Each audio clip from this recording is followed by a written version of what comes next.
네, 할렐루야. 아멘. 주님 오심을 고대하며 기다리는 대림절입니다. 하나님의 은혜와 축복이 여러분 모두에게 충만하시기를 예수님의 이름으로 간절히 축원드립니다. 오늘은 메시아를 고대한 동방 박사들이라는 제목으로 우리 함께 말씀과 은혜를 나누겠습니다. 우리 먼저 전우자 이렇게 인사 나누시겠습니다. 예수님은 당신을 사랑하십니다. 라고 인사 나누시겠습니다. 예수님은 당신을 사랑하십니다. 예수님은 당신을 사랑하십니다. 아멘. 저번 주 토요일 우리 후배 목사님이 교회에 잠깐 방문을 이제 했었습니다. 목회에 대한 여러 이런저런 이야기를 나누던 중에 예전에 동방 박사에 관한 에피소드를 이 후배 목사님이 이제 이야기를 하더라고요. 감리교는 목사가 되는 과정 가운데 이 자격 심사라는 과정이 있습니다.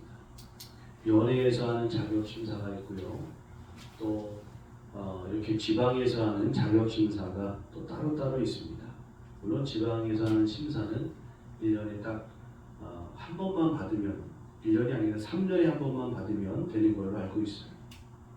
어쨌든 이 심사는 마치 정말 어려운 대기업의 면접을 보는 것처럼 여러 목사님들이 쭉 앉아 계시면 그 가운데 딱 앉아서 목사님들의 질문을 받고 답하는 그런 이제 과정인데, 그런 과정을 통해서 이 목회자가 가지고 있는 생각과 사상, 어떤 신앙과 가치관 이런 것들을 좀 볼 수 있는 시간이 되는 것입니다. 근데 이 목사님이 어쨌든 그 어려운 자리에 딱 앉아서 받았던 첫 질문이 동방 박사가 몇 명입니까? 하는 그 질문을 받았다고 해요. 우리는 흔히 동방 박사가 3명이라고 알고 있는데 이분이 3명입니다. 그랬다고 합니다. 그랬더니 질문한 목사님이 어디 성경에 동방 박사가 3명이라고 써 있느냐? 오늘 말씀을 보셔서 알겠지만 동방에서 온 박사들이라고 되어 있을 뿐입니다. 몇 명이 왔는지 사실 몰라요.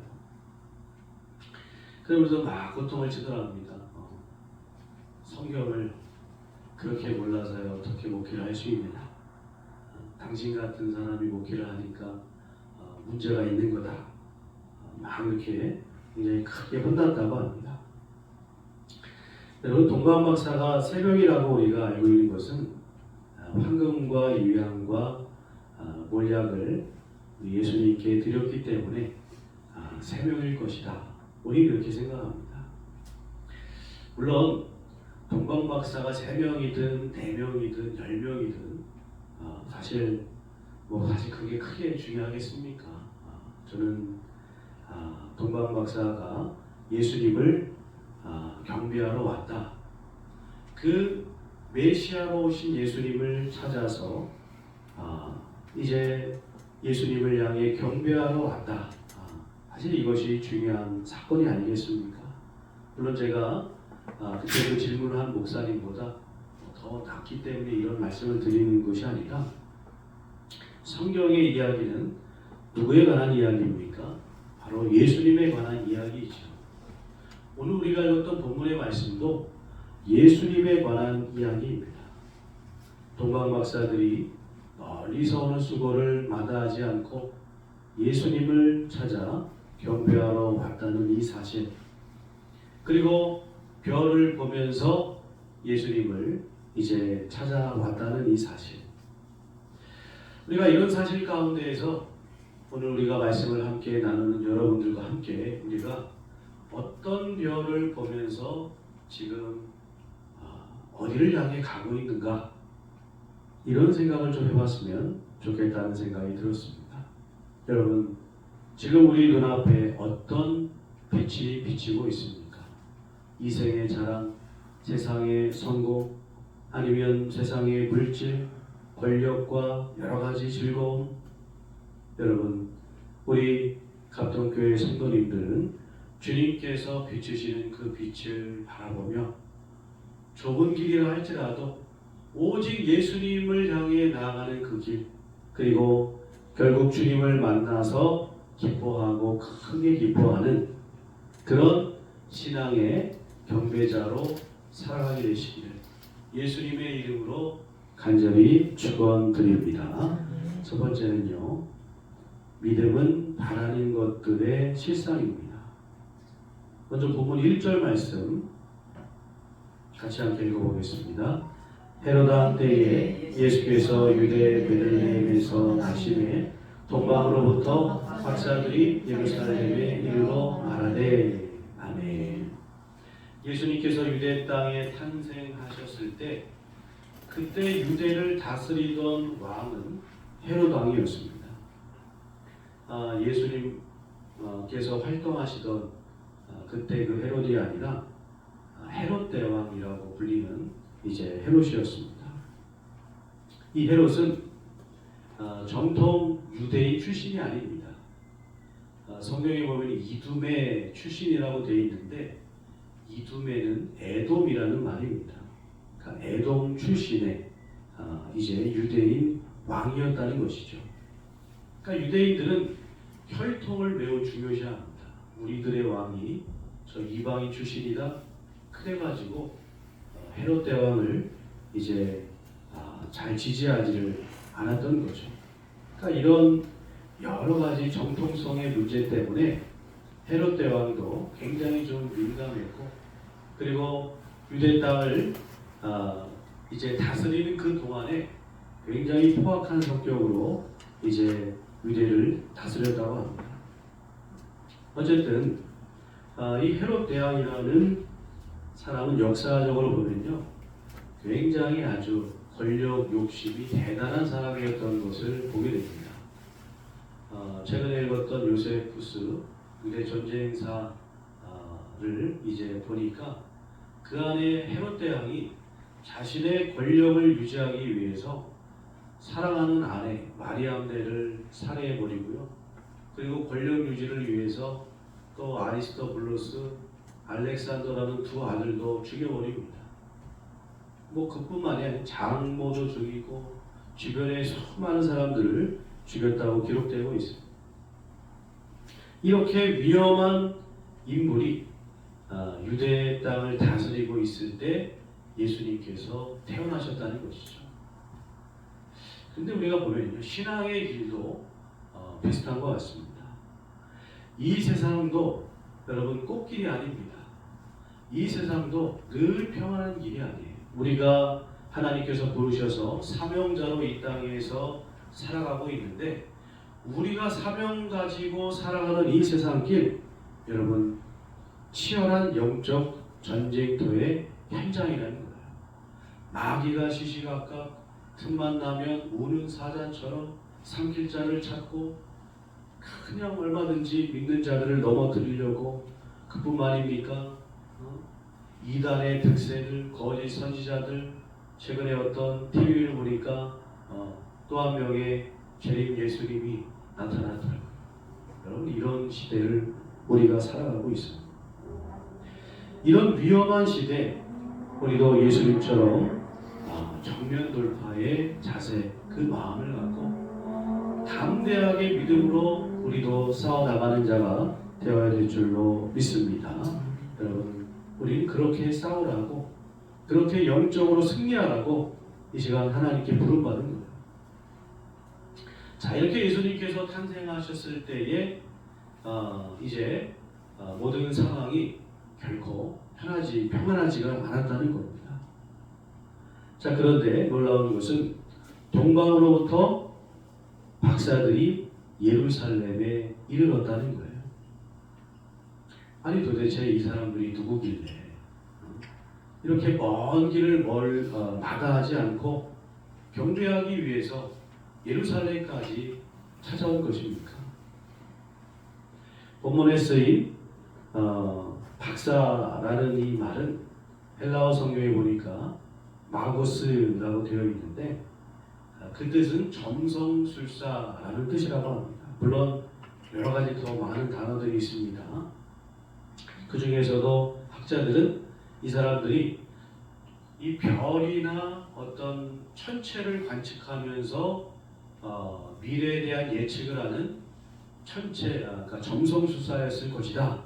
이렇게 예측을 하고 있습니다. 또 동방이라는 지명에 대해서 여러 나라들을 이제 지명하는데 학자들은 그 중에 여러 나라 가운데에서도 바벨론에서 온 사람들일 것이다 이렇게 보기도 합니다. 왜냐하면 남유다가 바벨론에 의해서 멸망을 당하게 되죠. 그때 수많은 포로들이 끌려가게 되었어요. 그리고 주로 70년 후에 고레스 왕이 칙령을 발표하면서 이스라엘 백성들이 돌아오게 됐습니다. 그런데 여러분 돌아온 사람도 있고 돌아오지 않은 사람도 있어요. 왜 그러냐면 내가 이렇게 터전을 잘 읽어놨는데 돌아가면 거기는 이스라엘은 폐허뿐인데 그래가지고 돌아가지 않고 바벨론에 남은 수많은 유대인이 있었다는 거예요. 그 사람들이 이제 거기 정착해 살면서 메시아에 대한 이야기를 전해주었다는 것이죠. 여러분 학자들은요 뭔가 조금만 어떤 연구거리가 있으면 그거를 붙들고 얼마나 열심히 연구하는 사람들인지 몰라요. 그러니까 우리가 별로 중요하게 여기지 않는 것들도 정말 열심히 연구하더라고요. 제가 저번에 한 1년 전쯤에 한 세미나에 참석했더니 신학교 교수님이신데요. 그분이 한국의 대형교회 목사님들의 50개 대형교회 목사님들의 설교를 분석했더라고요. 그러면서 그 설교 본문이 이제 어디다 그러니까 구약 성경에 어디 그래가지고 그거를 비교 분석을 쭉 해놔가지고 성경 66권 가운데 보니까 대형교회 목사님들 가운데서도 50교회 목사님들이 구약의 요 성경들은 한 번도 설교를 하지 않았습니다. 그런 연구를 하셨더라고요. 보면서도 야 저걸 연구를 하시는구나 이런 생각이 들었습니다. 어쨌든 동방 박사들도 이렇게 바벨론의 물론 추측입니다만 눌러 살았던 유대인들의 그 메시아에 대한 이야기를 듣고 아마 흥미를 느꼈던 사람도 있었겠죠. 그러면서 그걸 연구하다 보니까 그들의 말을 듣고 연구하다 보니까 정말 메시아가 언제 탄생하실까 이런 고대하는 마음이 저는 있었을 거라고 봅니다. 여러분 보세요. 이렇게 먼 거리를 누가 돈을 준 것도 아닌데 거기서 여행하려고 한다면요 자기 혼자 해야 됩니까? 그 음식도 실어야 되고 일하는 사람들, 함께 가는 사람들 여러분 너무나 많은 비용이 듭니다. 그뿐만이 아니죠. 그 먼 여행 가운데에는 강도, 질병, 어떤 야생 짐승의 위협들도 말할 수 없이 있었다는 겁니다. 그리고 예수님께 찾아와서 경배한다고 해서 뭔가 떨어지는 게 있는 게 아니에요. 유대에서 뭔가 한 자리를 얻는 것도 아닙니다. 성경에 보니까 이 사람들은요 이름조차도 기록되지 않았어요. 그럼에도 불구하고 그들은 별을 보고 주님을 경배하러 온 겁니다. 2절을 보십시오. 유대인의 왕으로 나시니가 어디 계시냐? 우리가 동방에서 그의 별을 보고 그에게 경배하러 왔노라 하니 여러분 놀랍지 않습니까?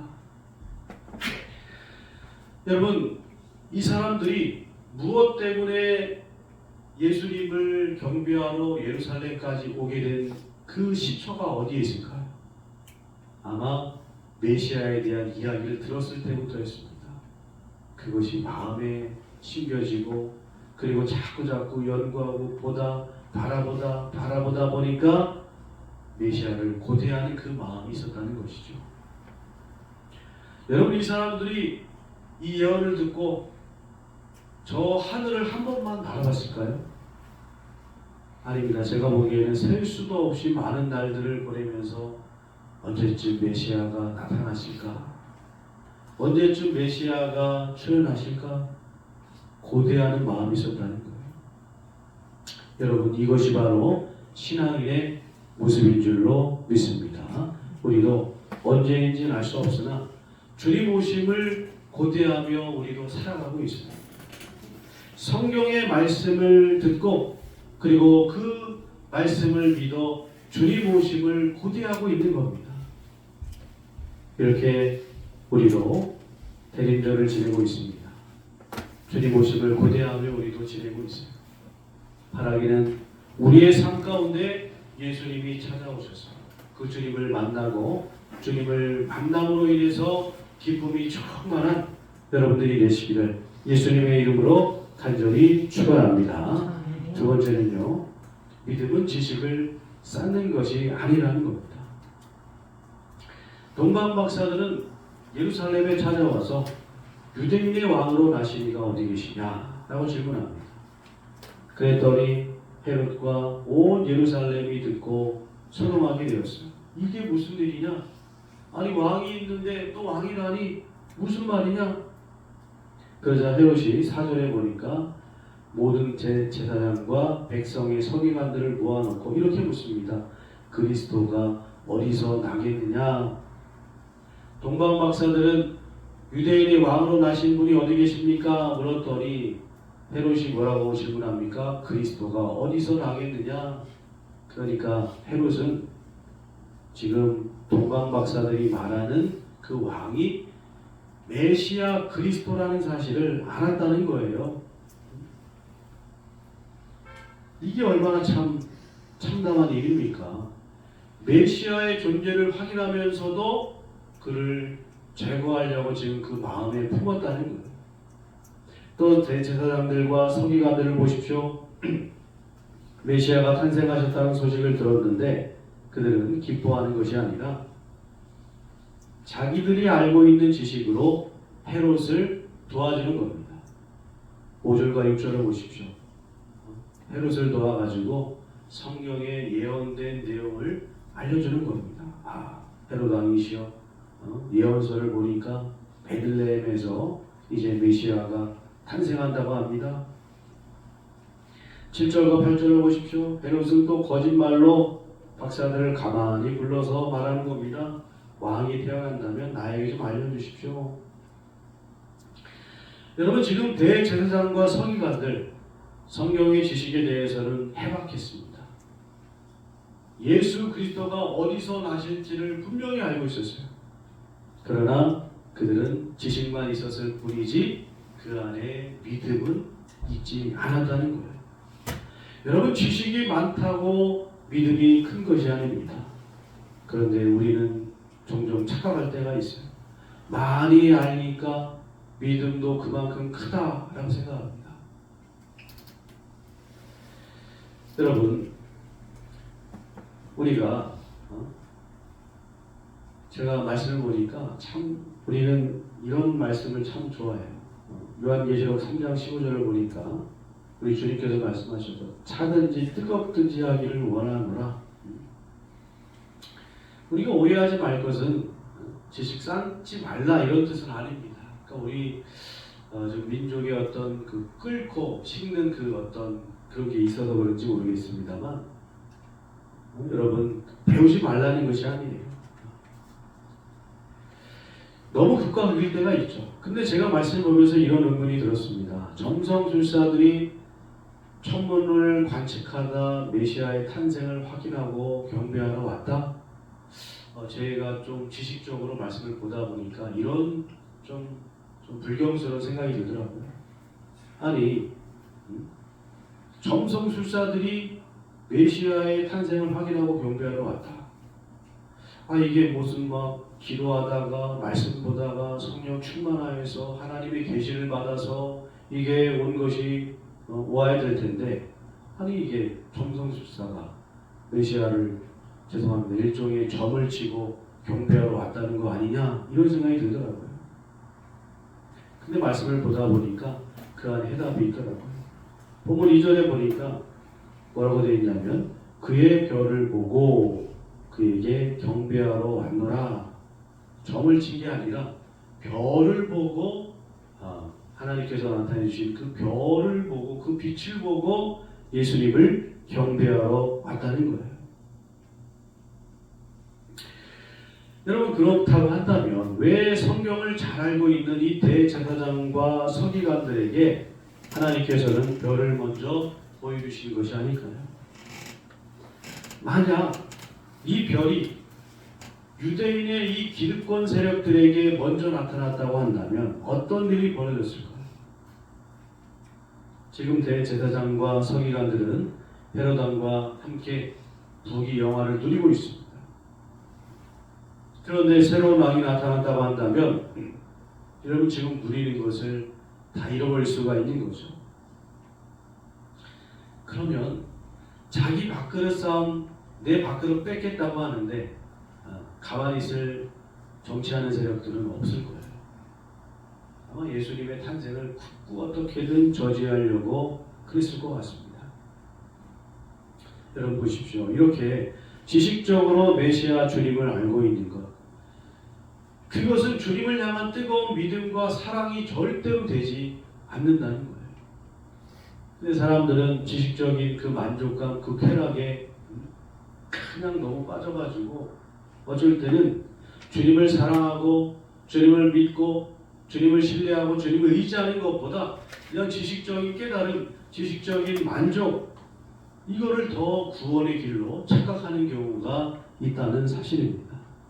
여러분, 우리는 지식을 아는 사람들이 아니에요. 우리는 말씀을 믿는 사람들인 줄 믿습니다. 그러할 때 그것이 주님을 만나는 통로가 되는 거예요. 성도는 주님을 만나는 사람입니다. 주님을 아는 사람이 아니라는 거예요.